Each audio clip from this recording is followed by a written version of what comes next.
OK, let's have a closer look at those front pages, starting with the Daily Mail. And the nanny state is banning junk food adverts. Who better to talk about this than a man who only eats raw meat? Lewis. Well, that's true, and they call that junk food, and they do. They say that causes cancer, so you shouldn't eat raw meat or eggs or any of that stuff. It's bad. It's bad for you. So who's the anyway? This is the news that I'm sure a journalist could read better than me. It kind of almost goes almost goes without saying that it's the news. It is a newspaper review show. Please tell us you could save some time there. But do you have to have it called the news in order for it to be the news? Please just meet a basic level of professionalism and tell us what the story is. Me. I don't care about professionalism. Anyway, I don't. I mean, I don't think the people who are here to watch. Just tell us the story. A nanny Starmer. That's a whatever, you know. Kearse Starmer. The Prime Minister. The Prime Minister of this country. Ban on junk food ads to save, quote, to save the NHS. He unveils, this is in the Daily Mail, he unveils a 9 p.m. watershed on TV ads. And then a total advertising ban online. In 2025. In 2025, which is like tomorrow. In America, it's like in the future, but here they do things like immediately. That's what makes the country great. You can have total dictatorship and censorship immediately. Yeah, but it does feel quite authoritarian. I mean, I guess it does make sense. If you want to save the NHS money, then you can stop people, having fun by learning about McDonald's. Do you want to know something? That's not true, because it's not McDonald's that causes all these problems. What causes all these problems Let's hear from Nick. I thought you said you wanted me to discuss this. You're going to say sugar. Cutting carbs. It is carbs. It's excessive eating. So it could be anything. But carbs and excessive eating is junk food. I mean, do you think this is this sort of presages a dangerous authoritarianism? Well, it's one of these. It is Starmer, but it's one of these policies that Sunak was going to do, but he delayed it. It's much like the no-fault eviction policy, which was a Corbyn policy that then May was going to do, and then finally Labour actually put through. So that since they're the uni party, they can just copy each other's policies. Yep. But Labour just has never seen a nanny state policy it doesn't like. So let's put that through. Yeah. But the thing I know is that we've turned the corner on body positivity, I see. Because for a while, there was this conflict between the managerial elite, which wants to tell you what to do, as discussed, but then the woke arm of it, which wants to tell you you're beautiful if you're morbidly obese. But now they seem to be doubling down on that's kind of over. You're just obese and we need to do something about it. Well, I think the trouble with body positivity is the biggest ambassadors for body positivity are all dead. They're dead because they're fat. Yeah. That's what happens. So maybe Starmer's right to try and get people thin. Moving on, we've got the Express now, and Sadiq Khan wants priority housing to go to prisoners released by Keir Starmer. I suppose it's better than the existing system where literal Hamas terror chiefs are given priority, Lewis. Yeah, well, those are the same people. Yeah. Prisoners.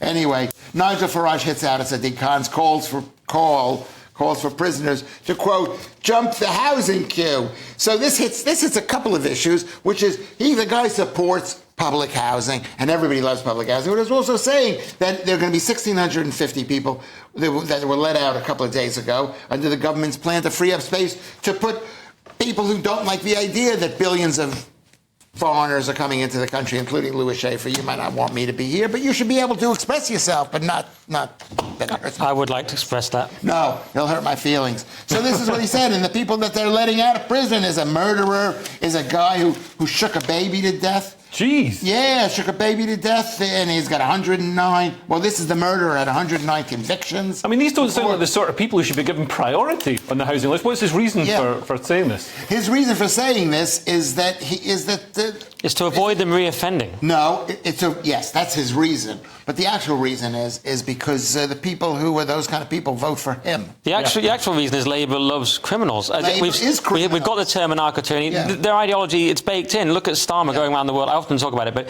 letting off brutal, horrific murderers in Uganda and Malawi, campaigning to get them off the death penalty. You've got Sadiq Khan. In the past, he said that we should just live with terrorism. Now he's saying, this is an honest conversation we've got to have about prison. They love prison. They hate the normal tax-paying citizen, especially depending if they're white, especially if they're working class, and they love criminals. Is any of this libelous? These are the views of GB News. I'm supposed to provide balance, but everything you said is just I checked your calculations, it is correct. But it's like a Harry Enfield sketch. Conversation. We should have a conversation about it instead of rejecting it or agreeing with it. Yeah. We'll have a conversation. Marxists. No. Yes. Yes, Kamala. I don't know if she's a Marxist, but Kamala Harris. Her dad was. That's what she Her says. father was a Marxist. Yeah. They're eating the dogs. Sorry. We've got the Express now, and we're told we need mass immigration to power our economy, but a report says that mass immigration is a drain on the economy, Nick. Yep, report finds low-skilled migrants are costing you more than they contribute. This has been known to some of us for a long time. Douglas Murray wrote about it a long time ago in Strange Death of Europe. Finally, people are catching up.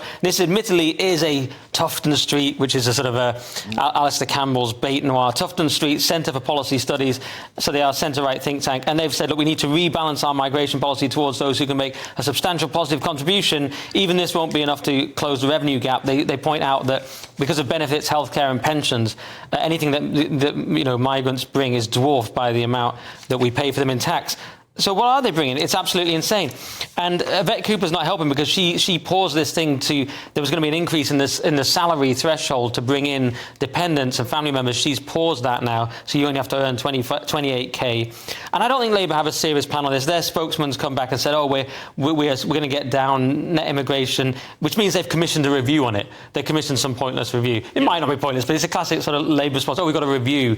But I think we're behind Europe on this. We should be ahead because of Brexit, but we're behind.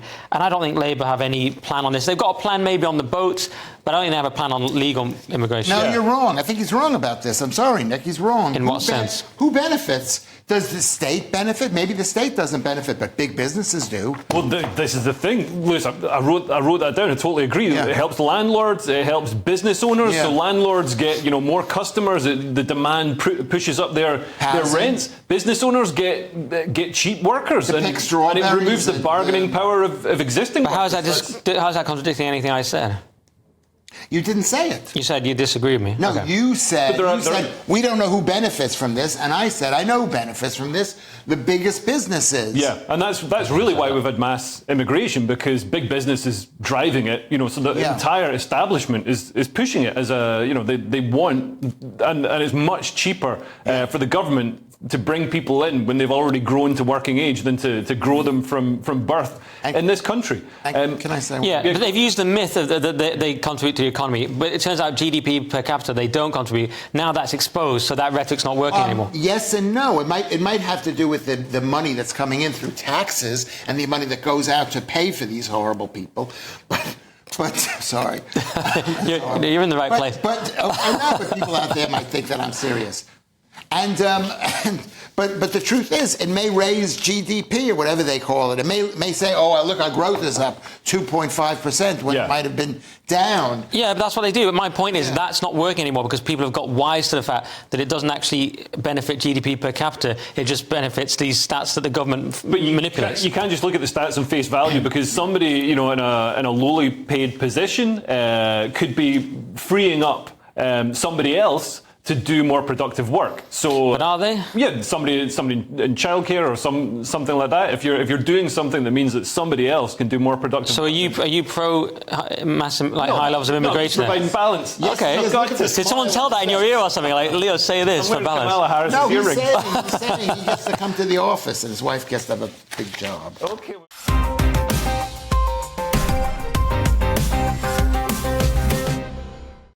Welcome back to Headliners. We've got the Telegraph now, and it looks like Britain has its very own Jussie Smollett. A far-right internet anti-Asian racist has been unmasked as an Asian man, Nick. Yes, the Jussie Smollett of Birmingham, that's what I thought. It's Asian man used fake name on Telegram to stir up racial hatred during riots. This is Ihsan Hussain, and he's admitted to posting things like sick of these smelly scumbags, but he was posting these things himself and using the P word and talking about P bashing.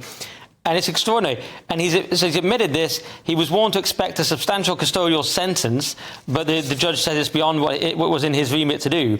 So he says you're going to get this substantial sentence. But he says you'll get credit for your guilty plea in due course. I'm thinking, did the other rioters get any special credit for pleading guilty? Because it seemed like they went to prison for like 3 years. They all pled guilty. Yeah. And they got like 3 years. But this guy's pleading guilty and they're saying he deserves credit for it. So this is very fascinating because this just is a real problem for the two two-tier system because one of their favoured tier now has done something, so we can all sit back and see how he gets treated. And this guy, Lewis, we've seen people from the other side, like genuine people who were tweeting stuff like this for real, and stuff not even anywhere near as hateful and harsh as this. Get years. In some cases. Like I think 36 months or 38 months. And this guy, he did a bad thing. This is a really bad thing because he pretended to be somebody else. He wanted to foment, I think that's the word. That's the word. To foment rioting. He wanted people to hurt each other. So this guy is a lot worse than somebody saying, I'm really upset, I don't like those people, or whatever the quotes were, which, might not be that good. Yeah, he's directly inciting violence. He says we've got a match on Saturday, we can go and get these scum people out, And because maybe he believes that these are like really horrible people who are out to get him, and he might believe that. He said he sort of got caught up in pretending. He did it out of curiosity. But still, I don't think that's an excuse. That's no excuse because he knew people would go out and cause trouble and hurt other people. So this guy, the book should be thrown at him. Although that is, Lewis, you've just incited violence against him. You're going to get 3 years as well.